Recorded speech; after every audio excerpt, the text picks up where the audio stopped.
Minglaba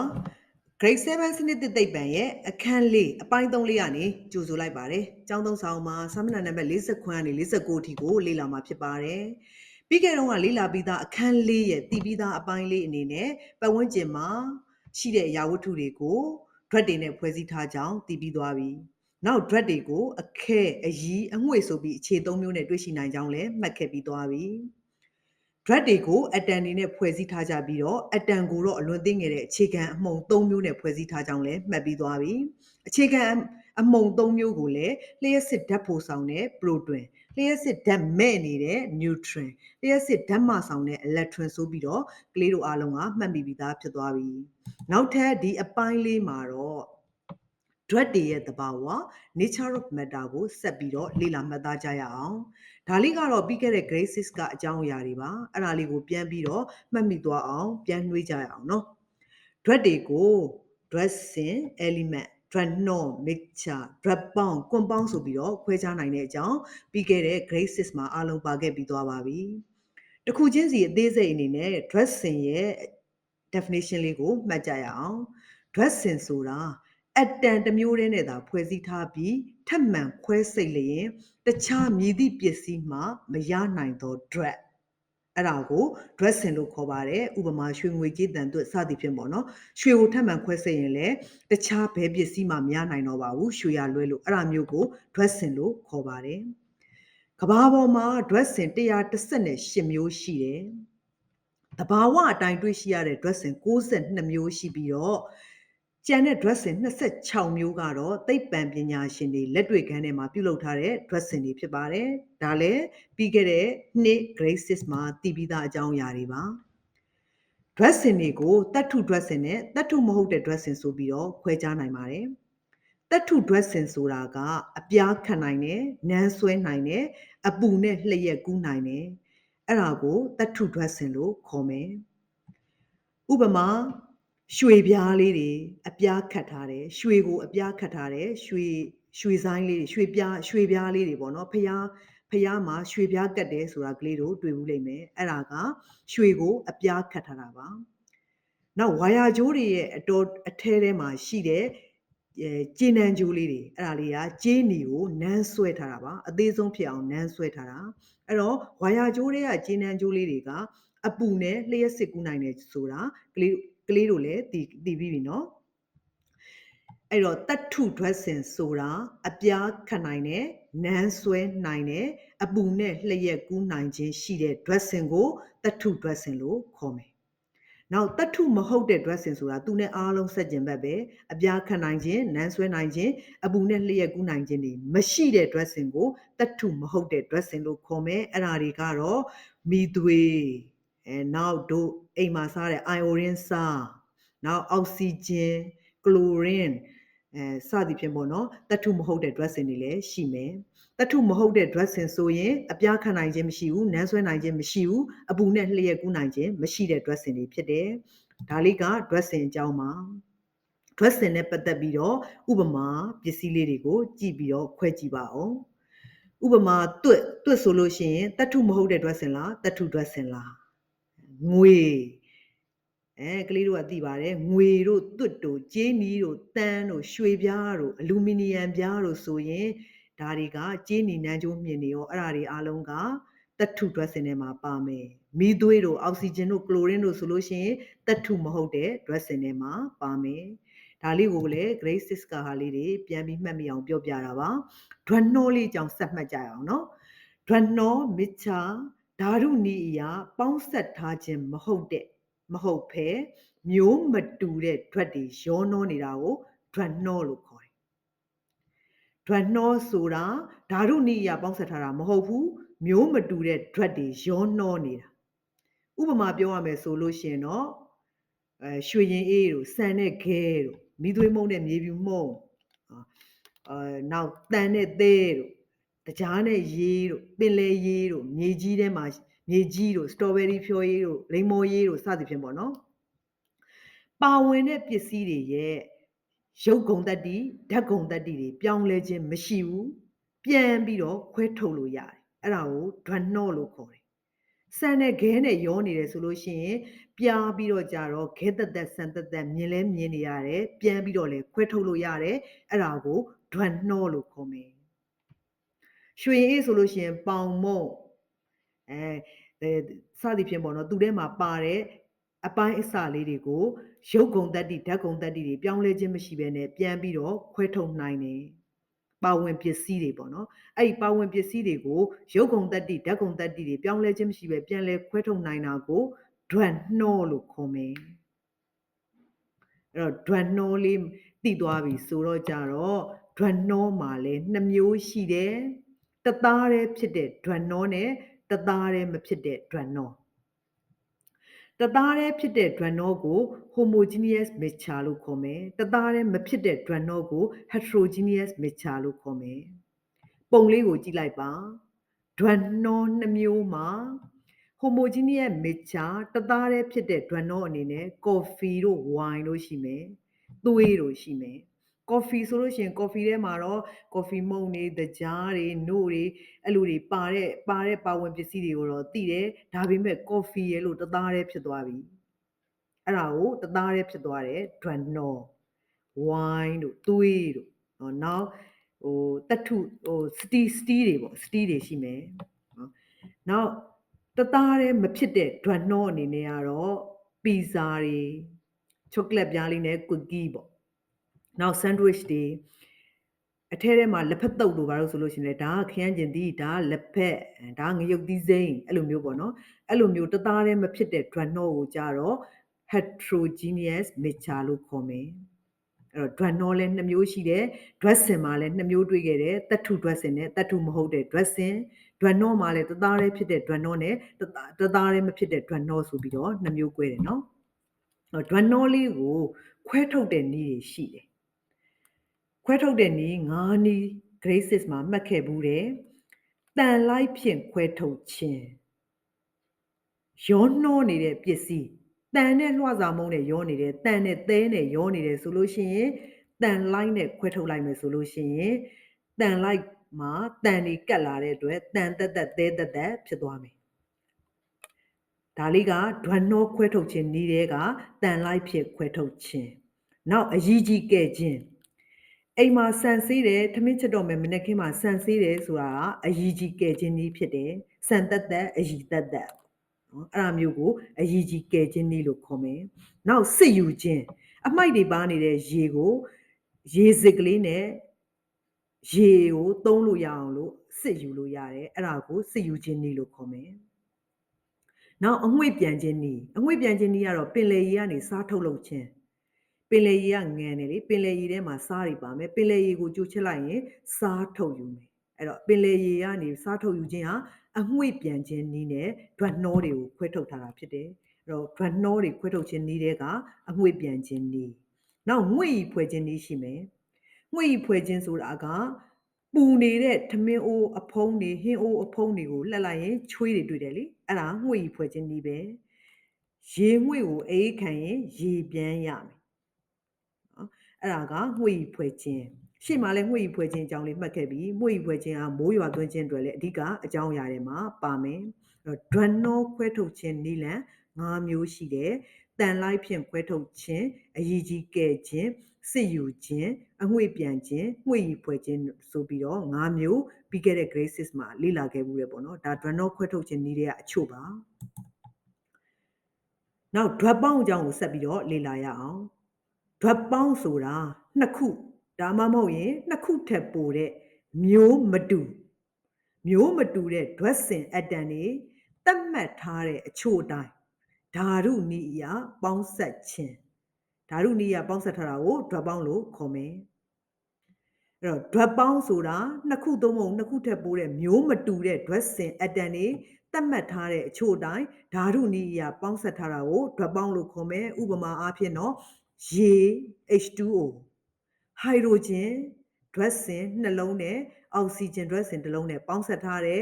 H2O အဲ့သတ်မှတ်ထားတဲ့အချို့အတိုင်းဓာတုနည်းအရပေါင်းစပ်ထားတဲ့ H2O water ကရေကဓာတ်ပေါင်းဖြစ်တယ်နောက် nitrogen dioxide NO2 နိုက်ထရိုဂျင်တစ်လုံးနဲ့အောက်ဆီဂျင်နှလုံးနဲ့ပေါင်းစပ်ထားတယ် နောက်ကာဗွန်ဒိုင်အောက်ဆိုက်ဆိုလို့ရှိရင်လည်းအဲ့လိုပဲကာဗွန်အက်တမ်တစ်လုံးနဲ့အောက်ဆီဂျင်အက်တမ်နှလုံးနဲ့ပေါင်းစပ်ထားတဲ့ကာဗွန်ဒိုင်အောက်ဆိုက်ဆိုတဲ့ drug ပေါင်းနောက်နိုက်ထရိုဂျင်အောက်ဆိုက်ဆိုလို့ရှိရင်နိုက်ထရိုဂျင်တစ်လုံးနဲ့အောက်ဆီဂျင်တစ်လုံးနဲ့ပေါင်းစပ်ထားတယ်အဲ့ဒါကို drug ပေါင်းအဲ့တော့ drug ပေါင်းဆိုတာနှစ်ခုဒါမှမဟုတ်ရင်နှစ်ခုထက်ပိုတဲ့မျိုးမတူတဲ့ dressing အက်တမ်တွေသတ်မှတ်ထားတဲ့အချို့အတိုင်းဓာတုနည်းပေါင်းစပ်ထားတာကို drug ပေါင်းလို့ခေါ်မယ်drug ပေါင်းလေးအကြောင်းကိုသိသွားပြီဆိုတော့ molecule လေးဆက်မှတ်ရအောင်နော် dressing drug နော် drug ပေါင်း၃မျိုးသိသွားပြီအခုမှတ်မှာလေးက molecule ကနှစ်ခုဒါမှမဟုတ်နှစ်ခုထက်ပိုတဲ့ atom တွေပေါင်းစပ်ရင် molecule လို့ခေါ်မယ်နှစ်ခုသို့မဟုတ်နှစ်ခုထက် atom တွေပေါင်းစပ်ရင် molecule လို့ခေါ်မယ် molecule ဖြစ်ပေါ်လာတယ် molecule ကလည်းနှစ်မျိုး꿰သွားမယ်မျိုးတူ atom တွေပေါင်းစပ်ရင် dressing molecule မျိုးတူ atom တွေပေါင်းစပ်ရင် dressing molecule မျိုးမတူတဲ့ atom တွေပေါင်းစပ်ရင် drug ပေါင်း molecule ရှေ့မှာ drug ပေါင်းလေ့လာခဲ့တော့ကမျိုးမတူတဲ့ dressing တွေသတ်မှတ်ထားတဲ့အချို့တိုင်းပေါင်းစပ်တယ်အဲ့ဒါကို drug ပေါင်းလို့ခေါ်တယ်အဲ့တော့မျိုးမတူတဲ့ atom တွေပေါင်းစပ်ထားတဲ့ molecule ဆိုရင် drug ပေါင်း molecule အဲ့တော့ molecule လေးတွေကြည့်အောင် hydrogen H2 hydrogen atom နှစ်လုံးမျိုးတူတဲ့နှစ်ခုပေါင်းထားတယ်ဒါဆိုရင် dressing molecule phosphate phosphorus P လေးလုံးပေါင်းထားတယ် P4 အဲ့တော့မျိုးတူတွေကြီးပေါင်းထားတဲ့အတွက်သူက dressing molecule now fluorine နှစ်ခုပေါင်းထားတဲ့ F2 ဒါဆိုလဲ dressing molecule မျိုးတူနှစ်ခုပေါင်းလို့နောက်H2O hydrogen dressing ကနှစ်လုံးအောက်ဆီဂျင်တစ်လုံးမျိုးမတူတာပေါင်းတဲ့အတွက် drug ပေါင်းဒါကြောင့် H2O ဒီ drug ပေါင်း molecule နောက်NO ဆိုလို့ရှိရင် N ကတစ်လုံးအောက်ဆီဂျင်ကတစ်လုံးအဲ့တော့မျိုးမတူတာပေါင်းရင် drug ပေါင်း molecule မျိုးမတူတဲ့ atom တွေပေါင်းစပ်ထားတဲ့ molecule ဆိုရင် drug ပေါင်း molecule ကာဗွန်ဒိုင်အောက်ဆိုက်ဆိုလဲကာဗွန်ကတစ်လုံးနဲ့အောက်ဆီဂျင်ကနှစ်လုံးနဲ့ပေါင်းစပ်ထားတယ်ဒါဆိုရင် drug ပေါင်း molecule နော်ဒါလေးက molecule ဖြစ်တဲ့နှစ်ခုဒါမှမဟုတ်နှစ်ခုထက်ပိုတဲ့ atom တွေပေါင်းစပ်ရင် molecule လို့ခေါ်မယ်ဒါလေးကတော့စာမျက်နှာနံပါတ်48မှာကလေးတို့ရဲ့ပုံနှိပ်စာအုပ်48မှာဒီပုံစံလေးရေးထားတာကိုတွေ့လိမ့်မယ်ပြီးခဲ့တဲ့သင်ခန်းစာမှာပြီးခဲ့တဲ့ရှေ့ကလေ့လာခဲ့တဲ့အပိုင်းမှာလည်းဒါလေးကပါပြီးသားပါနှစ်ခုဒါမှမဟုတ်နှစ်ခုထက်ပိုတဲ့မျိုးတူသို့မဟုတ်မျိုးမတူ dressing atom တွေပေါင်းစပ်ရင် dressing molecule drug ပေါင်း molecule ဆိုပြီးသူကပေါင်းရေးထားတယ်မျိုးတူတဲ့ atom တွေပေါင်းစပ်ထားတယ်ဆိုလို့ရှိရင် dressing molecule မျိုးမတူတဲ့ dressing တွေပေါင်းဆက်လာထားတယ်ဆိုရင် drug ပေါင်း molecule အဲ့ဒါလေးကိုပေါင်းပြီးတော့သူရေးထားတဲ့အတွက်ခက်ရှုပ်ရှုပ်လေးဖြစ်နေတာပါရှေ့မှာမှတ်သားပြီးသားဆိုတော့ဒါလေးကကလေးတို့ကရှင်းသွားပါပြီနော်တတ္ထုရိုင်းဒါမှမဟုတ်လို့ရှိရင်တွန်းထွက်အများစုက dressing တွေဓာတုနည်းအရာပေါင်းဆက်၍ဖြစ်ပေါ်လာသော drug ပေါင်းများဖြစ်သည်တတ္ထုရိုင်းတို့တွန်းထွက်တို့အများစုက drug ပေါင်းတွေဖြစ်ကြတယ်ဥပမာ hematite ဆိုတာတတ္ထုရိုင်းအဲ့တတ္ထုရိုင်းဆိုလို့ရှိရင် Fe2O3 ဖြစ်တဲ့အတွက်တန်တဲ့အောက်ဆီဂျင်နဲ့ဓာတုနည်းအရာဓာတ်ပြုပေါင်းစပ်ထားတဲ့အတွက် drug ပေါင်းဖြစ်ပါတယ်အဲ့တော့ဒါလေးတွေမှတ်မိပြီးသွားပြီဆိုတော့လုပ်ငန်းလေးတွေဖြည့်ကြည့်မယ်နော် dressing ဆိုဒီမှာအဘယ်နည်းကလေးတို့ကရှေ့မှာမှတ်ခဲ့ပြီးသွားပြီ dressing ဆိုဒီမှာ atom တစ်မျိုးလေးဖြစ်တာဖွဲ့စည်းထားသော drug ဖြစ်သည်အဲ့လိုလေးရေးပြီးဖြည့်ပေးရမယ်နော်နောက်နှစ်ခုသို့မဟုတ်နှစ်ခုထက်ပိုတဲ့မျိုးတူသို့မဟုတ်မျိုးမတူ dressing atom တွေပေါင်းစပ်လျင်မြည်သည်ကိုရရှိသည်နည်းစဉ်းစားပြီးတော့ရေးကြည့်ဖြည့်ကြည့်ထားမယ်နှစ်ခုသို့မဟုတ်နှစ်ခုထက်ပိုတဲ့မျိုးတူသို့မဟုတ်မျိုးမတူ dressing atom အစုပေါင်းစပ်လို့ရှိရင် molecule ပေါင်းစပ်ရင် molecule အဲ့လေးမှတ်ထားမယ်နော်နောက်အဲ့လုပ်ငန်းလေးမှာနှစ်ခုသို့မဟုတ်နှစ်ခုထက်ပိုတဲ့မျိုးမတူ dressing atom တွေဓာတုနည်းအရာသတ်မှတ်ထားတဲ့အချို့အတိုင်းပေါင်းဆက်လျင်မြည်သည်ကိုရရှိနိုင်သည်နည်းပေါင်းဆက်ရင် drug ပေါင်းရမှာပေါ့နော်အဲ့တော့အဖြေလေးကနှစ်ခုသို့မဟုတ်နှစ်ခုထက်ပိုတဲ့မျိုးမတူ dressing atom တွေဓာတုနည်းအရာသတ်မှတ်ထားတဲ့အချို့အတိုင်းပေါင်းဆက်ရင် drug ပေါင်းကိုရရှိပါတယ်နှစ်ခုသို့မဟုတ်နှစ်ခုထက်ပိုတဲ့ယာဝတ္ထုတွေဓာတုနည်းအရာပေါင်းဆက်ထားခြင်းမရှိဘဲနဲ့ရောနှောနေရင် drug နှောကလေးတို့မှတ်မိတယ်နော်နှစ်ခုသို့မဟုတ်နှစ်ခုထက်ပိုတဲ့မျိုးမတူ drug အရာဝတ္ထုတွေဓာတုနည်းအရပေါင်းစပ်ထားခြင်းမရှိဘဲရောနှောနေရင် drug နှောကိုတွေ့ရမယ်နော်အဲ့တော့ပုံနှိပ်ထဲမှာပါတဲ့လုပ်ငန်းလေးနဲ့ပတ်သက်တဲ့ဇယားလေးမှာဖြည့်ထားပြီးတော့ဖြည့်ကြည့်ထားရအောင်နော်နံပါတ်1ကိုနမူနာအနေနဲ့ဖြည့်ပြထားတယ်နံပါတ်1ကအတန်တစ်မျိုးတည်းဖြင့်သာဖွဲ့စည်းထားသော drug ဖြစ်သည်အတန်တစ်မျိုးတည်းဖြင့်သာဖွဲ့စည်းထားသော drug ဆိုရင်အမျိုးအမည်နာမည်ဘယ်လိုခေါ်မလဲဥပမာ dressing အဲ့တော့ကျန်တဲ့အောက်က2 3 4က question mark ကလေးတို့ကဖြည့်ထားရမယ်ဥပမာအဖြစ်တော့ dressing ရဲ့ဥပမာပေးရမယ်ရွှေငွေကြေးတန်သွေးကြိုက်နှစ်သက်ရာပေးလို့ရပါတယ်နောက်နံပါတ်2ကလေးမျိုးမတူ drug အရာဝတ္ထုတွေရောနှောနေတယ်ဆိုလို့ရှိရင်အမျိုးအမည်လေးကအဖြေလေးကပါလေဖြည့်ကြည့်ထားရမယ် drug နှောဥပမာရောနှောကြိုက်တာရေးလို့ရတယ်သဲနဲ့စားတန်မုံနဲ့ကမ်းမုံအဲ့လိုမျိုးဆန်နဲ့ကြောက်ခဲကြိုက်တာရေးလို့ရတယ်နော်နံပါတ်3လေးကတော့နှစ်ခုသို့မဟုတ်နှစ်ခုထက်ပိုတဲ့မျိုးတူသို့မဟုတ်မျိုးမတူ dressing အတန်တွေပေါင်းဆက်ထားတဲ့အတန်အစုဆိုရင်အမျိုးအမည်ဘာဖြစ်မလဲmolecule ရဲ့ဥပမာလေးတွေရေးပေးရမယ်ခုနကတော့ပုံလေးထဲမှာဥပမာပြထားတဲ့ dressing molecule တွေ drug ပေါင်း molecule တွေကြိုက်တဲ့ဥပမာကိုရေးလို့ရပါတယ်ဥပမာ oxygen molecule ဆိုရင် O2 hydrogen molecule ဆိုရင် H2 nitrogen molecule ဆို N2 carbon dioxide ဆို CO2 ကြိုက်တာကိုရေးလို့ရတယ်နော်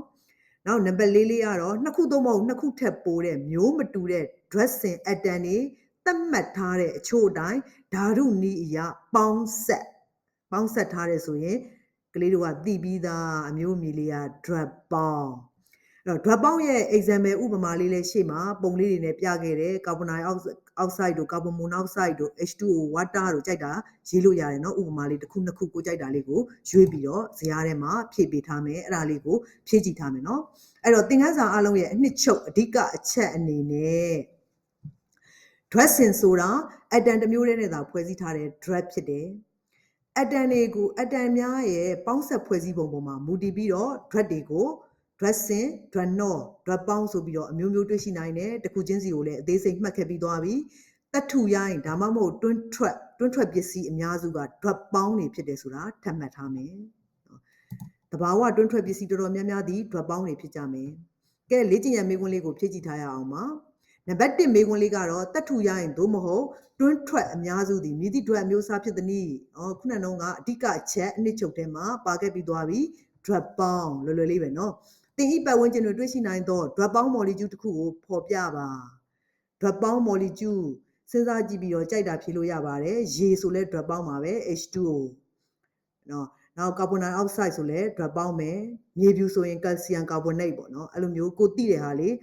ကြိုက်တာရေးလိုက်လို့ရပါတယ် drug ပေါင်း molecule တစ်ခုဆိုတော့ကြတော့တစ်ခုဆိုလုံလောက်ပါပြီเนาะနောက်နံပါတ်3မေးခွန်းလေးကတော့လူတို့အသက်ရှူရမှာမြည်ဒီကိုရှူထုတ်သည်နည်းယင်းသည် dressing molecule သို့မဟုတ် drug ပေါင်း molecule ဖြစ်သည်ကိုခွဲခြားဖော်ပြပါကဲတို့စဉ်နေ့စဉ်ရှူထုတ်လုပ်ကြတယ်ရှူထုတ်လုပ်တာကပါလေကာဗွန်ဒိုင်အောက်ဆိုက်အဲ့တော့ကာဗွန်ဒိုင်အောက်ဆိုက်က CO2 ဖြစ်တဲ့အတွက်ကာဗွန်နဲ့ကာဗွန် dressing တစ်လုံးနဲ့အောက်ဆီဂျင်နှလုံးနဲ့ပေါင်းစပ်ထားတာဖြစ်တဲ့အတွက်သူက drug ပေါင်း molecule အဲ့လိုလေးဖြည့်ပေးအောင်မယ်နော်နောက်နံပါတ်4မေးခွန်းလေးကတော့အောက်ဆီဂျင်သည်မြည်သည့် drug အမျိုးအစားဖြစ်သည်နည်းနောက်အောက်ဆီဂျင်မှာပါတဲ့ drug ပေါင်းတစ်ခုကိုဖော်ပြပါအောက်ဆီဂျင်ကမြည်သည့် drug အမျိုးအစားဖြစ်သည်နည်းdressing ပေါ့เนาะအောက်ဆီဂျင်ဆိုတော့ကြာနော် dressing နောက်အောက်ဆီဂျင်ပါတဲ့ drug ပေါင်းဘာသိလဲရေသိတယ် H2O ဆိုတော့ကြာတော့ hydrogen နှလုံးနဲ့အောက်ဆီဂျင်တစ်လုံးဆိုတော့အောက်ဆီဂျင်ပါတယ်နောက် carbon monoxide လို့သိခဲ့တယ် CO carbon dioxide သိတယ် CO2 စသဖြင့် O ပါတဲ့ဟာတွေအောက်ဆီဂျင်ပါတဲ့ဟာတွေကြိုက်တဲ့ဥပမာ drug ပေါင်းတစ်ခုကိုရေးပြလို့ရပါတယ်အဲ့တော့သင်ခန်းစာလေးကိုအဆုံးထိအားစိုက်ပါစိုက်လိုက်ပြီးတော့လေ့လာပေးတဲ့အတွက်ကျေးဇူးအများကြီးတင်ပါတယ်နောက်ဗီဒီယိုတွေမှာပြန်ဆုံကြရအောင်ပါနော်